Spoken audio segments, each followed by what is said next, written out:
circle around it.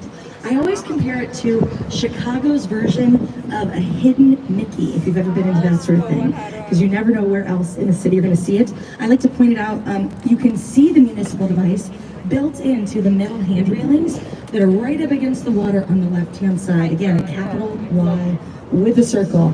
So keep your eyes peeled. In fact, I already see another Y shape in front of the boat at 150 North Riverside.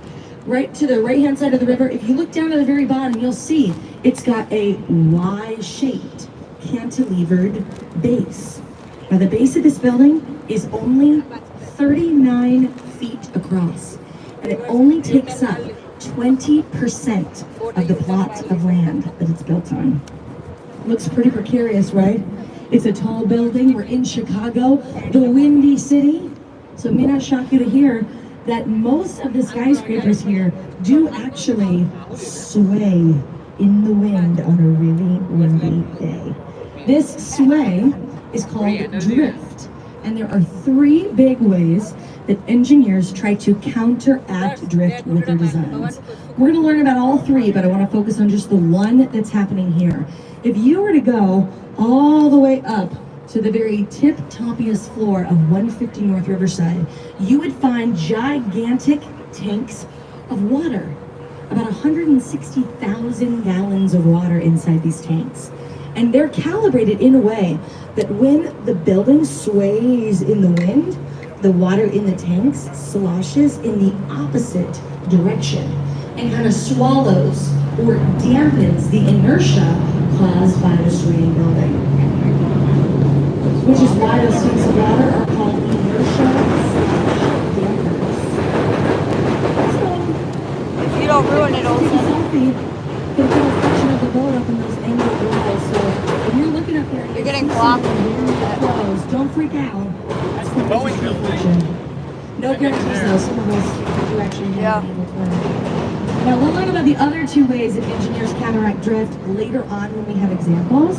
But our next celebrity is right here at the left-hand side of the corner, the Bank of America building, 817 feet tall. If you bank with Bank of America, this is what your overdraft fees have been going to for about the last 10 years. This one also has some very interesting stuff going on at its base. There is an ordinance in Chicago that any new building built along the river has to have at least a 30-foot setback at its base. And the setback allows for there to be public access to the waterfront. We can see here how the Bank of America building does it. The first 3 floors are set back. The rest of the floors don't get to hang over. We take advantage of that extra space. They'll be vaulted up by these steel beam, metal covered tripod legs. Now, one thing I love about this tour is that we really get to explore this idea of the evolution of architecture. Each style throughout history has been directly influenced by all the ones that came before it, and a really great illustration of how what is happening in the world determines what our buildings are going to look like. So I want to take you all the way back in time to the late 1920s, here on the right-hand side at the beautiful Art Deco 2 Riverside Plaza, formerly home to the Chicago Daily News. You see all these ancient-looking carvings built into the side? They're meant to represent different moments from journalism history. When Art Deco style was popular, Egyptomania was gripping the nation. Lots of big discoveries coming out of Egypt, including King Tut's tomb. Can't you see it here? Doesn't it look like a giant pharaoh's tomb? Now, this was a time of decadent excess and wealth and optimism about the future. That optimism did not last very long, because what happened at the end of the 1920s? The stock market plummeted, sent America hurtling into the Great Depression. Almost as soon as that was over, World War II began. And for nearly 30 years, almost no new office buildings were built in the United States, including here in Chicago. Post-World War II, people go back to work inside of a new, conservative, austere movement of architecture, black box modernism. This first building on the right is Gateway Center 1, and its identical twin, Gateway Center 2, is directly next door. Now, I use the words conservative and austere because of the way these buildings look. There's no ornate detail. It's simple lines, sharp angles, harsh dark colors. This movement was founded by German architect Ludwig Mies van der Rohe. And I know you don't know his name, but you definitely know his catchphrase. Less is more. He believed in the practicality and the functionality of a building over anything else. He thought a building was truly beautiful and it was doing only and exactly what it was built to do. But at the beginning of the 70s, architects are bored with black box modernism. They want to loosen up and get more creative. So they decide to kind of start over with a blank slate with international style. Gateway Center 3 on the right is a perfect example of the softening of and the beginning of the transition away from black box modernism. So it still does have a lot of similar features, but it's meant to look very timeless, purposely generic, international style. It's not tied to any one specific place. Now in the 80s, that's when we get specific, site specific with contextualism. Contextual style buildings are not only they themselves supposed to be beautiful, they're supposed to help everything else around them look more beautiful too. Gateway Center 4 at the end of the street has yet another curve along the front that highlights the curve of the river just below it. And the color and the texture of the glass here is meant to mimic the color and the texture of the water in the river itself. But for all my friends on board who are not from Chicago, you might not have any idea where on earth you currently are. But don't worry, because I got up super early this morning and I put a gigantic "You Are Here" map on the side of 300 South Wacker just for you guys. That little red brick about halfway up shows us exactly where we are on the river right now.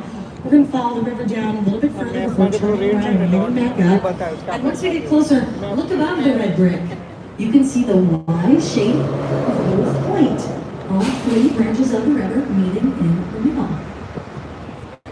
Only cost $800,000 to install this map on the front of the building.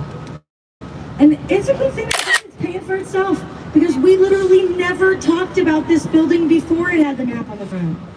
So they put a map in themselves to put themselves on the map. We got a real celebrity sighting here at the corner on the right. Some of you might recognize this Art Deco style building from its feature film debut as Gotham City Bank from the opening sequences of the Christopher Nolan Batman film, The Dark Knight, starring Heath Ledger. Real name of this building is the Old Main Post Office. Thank you. We'll hire you. No. This is the Old Main Post Office in the 20s and 30s. Chicago really was the mail order catalog capital of the world. They needed a massive post office to handle all the incoming and outgoing mail. And at the time, there was really no better architectural style than Art Deco. When Christopher Nolan filmed his movie here, the building was empty, it was abandoned. But around 6 years ago, a nearly $1 billion renovation project turned this building into offices for companies like Uber, Walgreens, Pepsi. You can read the sign. It's so big, the highway runs directly through the middle of the building. Up on the roof, there's a 3.5-acre garden. It's 3.5 acres of tall prairie grass, tons of places just to kick back and relax, and there are even a few basketball courts on the roof of that building. So it's a very interesting glimpse into how the other half works.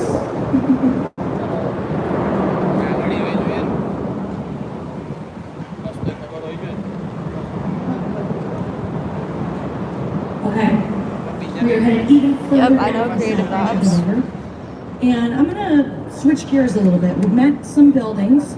I don't want to talk about any buildings for the next few minutes. I want to talk more about how Chicago became this walk of fame of architecture that we know it is today.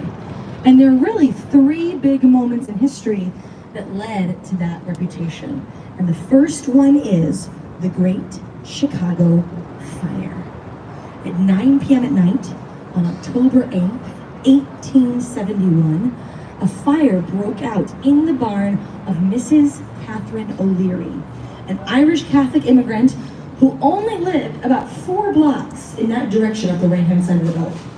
Now, we know today for a fact the fire started in her barn, And there's one big prevailing theory about how it started. And we'll talk about that in just a second. But you might be wondering, well, Stephanie, why wouldn't the river serve as a natural barrier for that fire? But that night, not only were there 30-mile-per-hour winds whipping around the city that picked up the fire, carried it across the river in almost like a fire tornado, but the river at the time was only about 5 feet deep. It's about 21 feet deep today on average. And the people who lived here were using the river as a sewer. It was full of a ton of dirty, disgusting, flammable garbage. There are people who think even the river itself caught on fire that night. Now the fire does catch on to all the wood and brick buildings that were here before, ends up burning over the course of 3 days. And when that fire is finally contained, nearly 18,000 buildings destroyed. More than 300 people are dead. And a third of the city's population, about 100,000 people, are now homeless. This is a huge tragedy. People are angry. And what do people do when they're angry? They look for someone to blame. And the city decides that they're going to blame, of all people, or rather, of all creatures, Mrs. Catherine O'Leary's cow. Yeah, they blamed her cow. They really wanted people to think that this cow had purposely kicked over that lantern because it wanted to burn down the city of Chicago. It's kind of ridiculous. You know what? I grew up around cows. I have known some pretty vindictive cows, okay? So I believe it. And people did believe it for a long time. In fact, Catherine O'Leary and her cow were eventually exonerated, forgiven for their crime. But that didn't happen until 1997. So at that point, purely ceremonial. The good news is, the site where her barn once stood is now a firefighter training academy, which I think is a pretty good reappropriation of that site. But this fire, you know, it is the worst thing to ever happen to Chicago. But in a weird way, it's I'll make also that an edit later. the best. Or you guys do What's it. more attractive to a group of up-and-coming architects than an entire city that has to be completely rebuilt from the ground up? And it's at this moment that architects from all over the country come here to Chicago. They want to test out their new ideas, their new technology. And they're doing such a great job of this that just 22 years later, Chicago is chosen to host the World's Fair. And city officials really want to use this opportunity. They're showing off to the rest of the world how great they're doing rebuilding their second city after this tragic fire. So they hire an architect, a guy called Daniel Burnham, to design the campus for the World's Fair. Daniel Burnham loves European-style architecture. He gets a committee of architects together, and they end up creating this almost like Venetian-style miniature city near the south side of Chicago to be the campus for the World's Fair, and it is super successful.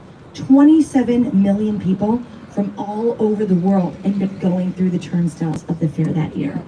That's such an insane number. You know, Navy Pier today averages about 9 million visitors per year.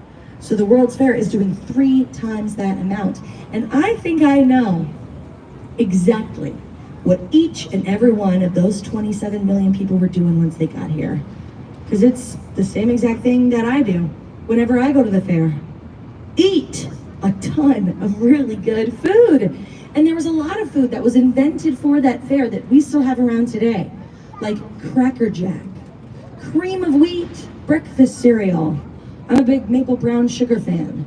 Other flavors? Nasty, won't touch them. What about the brownie?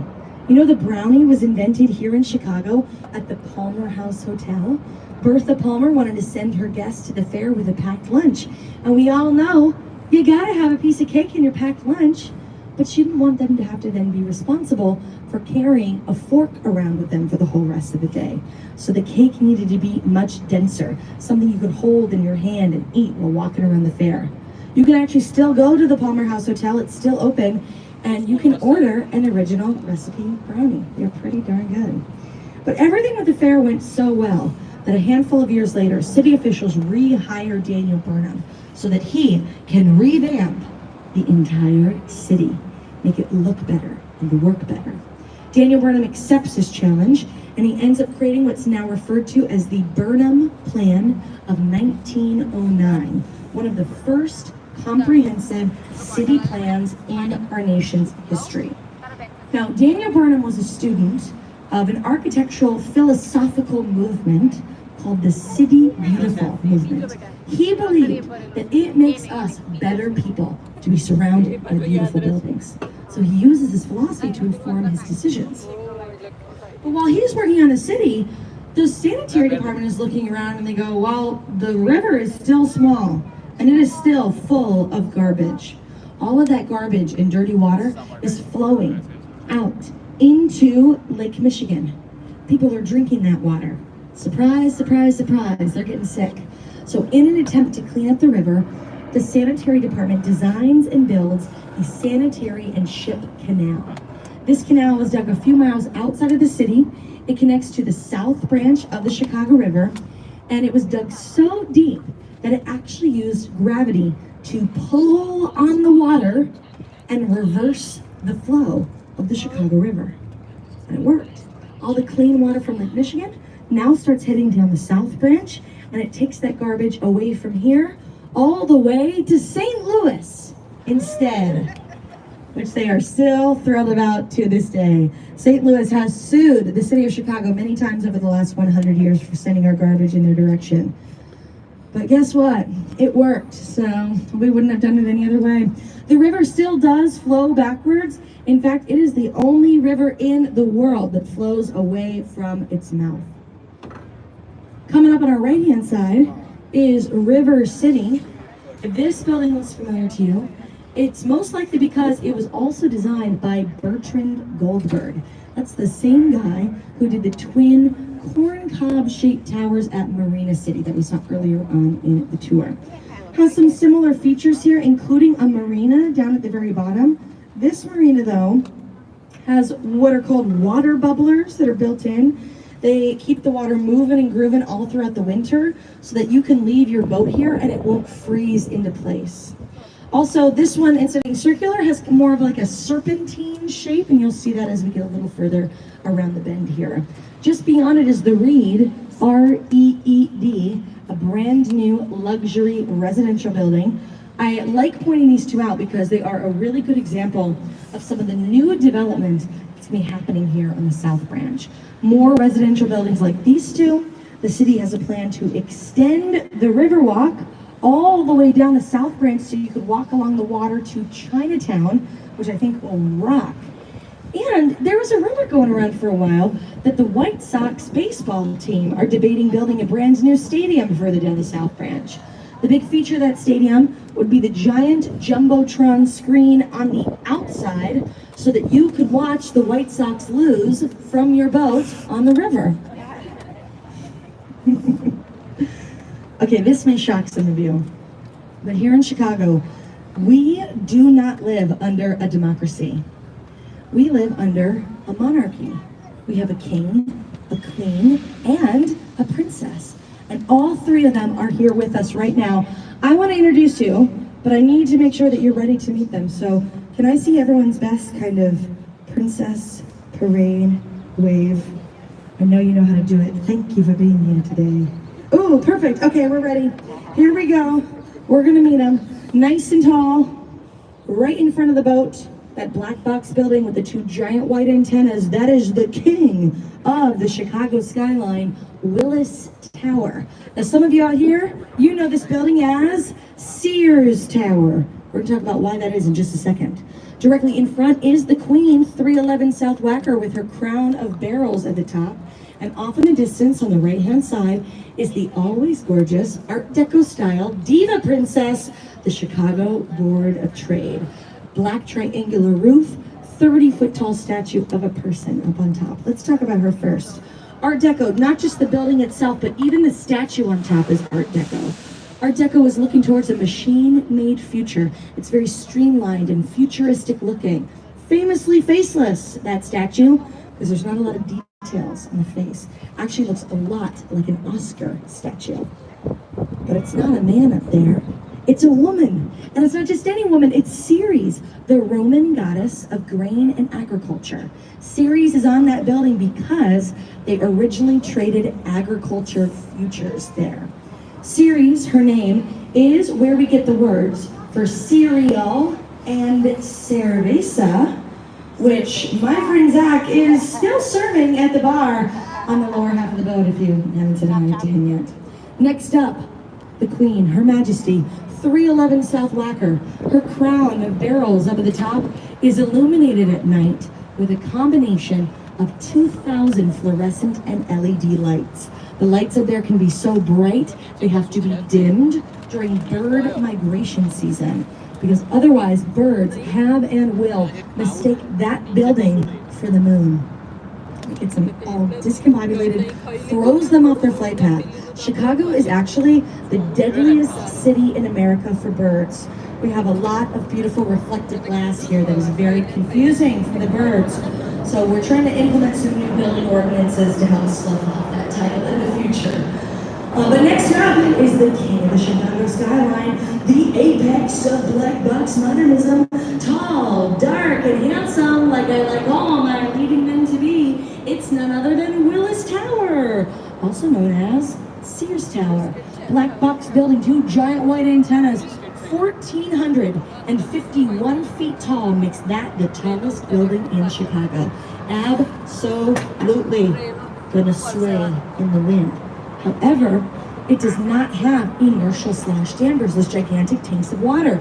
Mostly because, well, purely because that technology had not yet been invented when this building was completed in 1974. So instead it has a bundled base, 9 different smaller towers all bundled together at the base. That gives it more stability at the bottom rather than at the top. But listen, I think Willis Tower could benefit from having some inertial slash dampers because it can still sway up to 18 inches in any direction on a really windy day. Some people say when they're in that building, not only can they feel it, but some people get a little seasick. And I've also been told that if you're in the bathroom, the water in the toilet bowls will slosh back and forth. But that's a feature. That's what I call a Chicago bidet. So it's actually kind of fancy if you think about it. It's going to reappear above our heads in just a second. It's important to know when buildings are measured for their height, they are always measured from the lowest pedestrian accessible entrance all the way up to either the top of the roof or the top of a spire. But Willis Tower doesn't have spires. It has 2 gigantic TV and radio antennas up top. Antennas are never included in the overall height of a building because they are not included in the original design. They're not structural to the building. And I know it's hard to see them from all the way down here, so actually, let's look across the street at Gateway Center 2 and 1, the black box buildings on the left. Each of these buildings is 280 feet tall. That is the same exact height as the antennas on top of Willis Tower. Now this gap in the buildings, this is our final view of Willis Tower from the ground all the way up to the glass balconies at the Willis Tower sky deck. If you haven't been up to sky deck, I highly recommend it. When you get there, you get into an elevator in the basement, and in 60 seconds, it takes you all the way up to the 103rd floor. And then you have the choice, right? You can step out onto these glass balconies. You look down, nothing beneath your feet. I will admit, I get heart palpitations just going up in the elevator. And that's how I feel. And that's how Dan Goodwin felt when he scaled the outside of Willis Tower in the early 80s. Some people remember him as Spider Dan. He did the whole thing while wearing a homemade Spider-Man costume. He also had big suction cups in his hands and his feet that helped him climb up the side of the building. And if that's not freaky enough, he was followed in 1999 by a true sociopath, Frenchman Alain Robert, who free soloed Willis Tower. He climbed up no ropes, no equipment to help him at all. He just fit his fingertips around the window ledges. It took Alain Robert 1 hour and 22 minutes to get from the ground all the way up to the roof. Both of these guys did successfully make it all the way to the top, and they were both successfully arrested for what they were doing. So don't add it to your itinerary. It's not worth it. And lastly, I do want to talk a little bit about the name. Because if any longtime local to Chicago heard me calling that building Willis Tower, they're gonna be pretty P.O. Most locals are very nostalgic. They're still calling it Sears Tower. But at that building, you don't buy the rights to name it. You lease them year by year. The London-based Willis Insurance Brokerage Company, they've been paying $1 million every year for the last 15 years just to lease those naming rights. But get this, not a lot of people know this. Their lease is over. It ended last year. They did not re-sign it. Now, it's not going to go back to Sears. It's going to stay Willis until somebody new comes in and starts leasing those naming rights. But I don't know how that would be a good business investment for anyone. You're going to pay $1 million or more just for everybody to still call your building Sears Tower? It's not worth it. Now, directly to our right, we're looking at some Art Deco style architecture here at the Civic Opera Building. And that's not a typo. They were using the Latin alphabet to spell that out, or U and V share a letter. I read recently that U didn't get its own letter until the 1600s. So it technically is one of our newest letters. But enough about you. We're talking about the Civic Opera Building. It does have kind of a tragic backstory. It opened 3 weeks after the stock market crash in 1929. They had to file for bankruptcy about 3 months after that. But don't worry, the pavilion is back up and running. In fact, the Lyric Opera, the Joffrey Ballet both regularly perform at what is the second largest opera space in North America and the largest performing arts venue here in Chicago. I like talking about that building because it's such a perfect example of how Chicago is fulfilling Daniel Burnham's prophecy. He wanted this city to become what he called a Paris on the prairie, this hub of art, design, and culture. And I think we're seeing a lot of that design here on our tour today. And I really want to encourage you, if you have the opportunity and the means to, try to explore some of our art and culture while you're in town. We have so many incredible world-class museums. I love going to the Art Institute or the Museum of Contemporary Art, especially on a really, really hot day. We are, known for our jazz and blues live music scene. I always send people up to the north side of the city to the Green Mill Cocktail Lounge. This is a Prohibition-era speakeasy that is still open. Live jazz music every single night of the week till 2 a.m.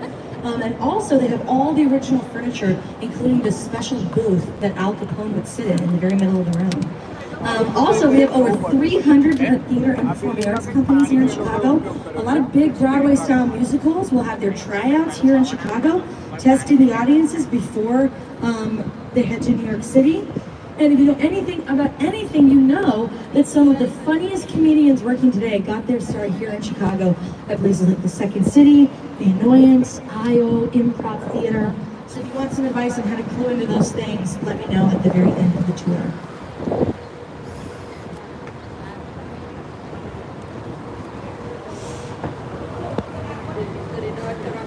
Okay, so I had another question about the base at 150 North Riverside, that like cantilevered base. Is that what you're talking about? Yeah, exactly. So it has that shape at the base there because, one, it has to have a 30-foot setback right along the water, but on the other side of the building, there are railroad tracks built there. And so they couldn't build on top of the railroad tracks, so they figured out a way to still use that space to build the building while maintaining all the kind of rules and laws that they have to follow in order to build. That's a really good question. Thank you for asking. Okay, I want to go back to the merchandise mart in all of its Art Deco glory. Finished in 1930. Okay, we're ending the stream at 30 minutes, guys. Warehouse. Ending the stream at 30 minutes. Department store. This building is massive. When it was built, it became the largest commercial building in the world. Today, though, it's not even in the top 10. Actually, when the Pentagon was built, it kind of knocked it off its throne as the largest commercial building. The Pentagon has 6 million square feet of space on the inside. The Merchandise Mart has a measly, paltry 4.2 million square feet of space. Still pretty big though, right? It's got 25 floors, 43 elevators. I'll give you guys one more If you Lamar want to get your Jackson steps edit. in, this is a great opportunity. Nearly 7 So- miles of walkable space on the inside of this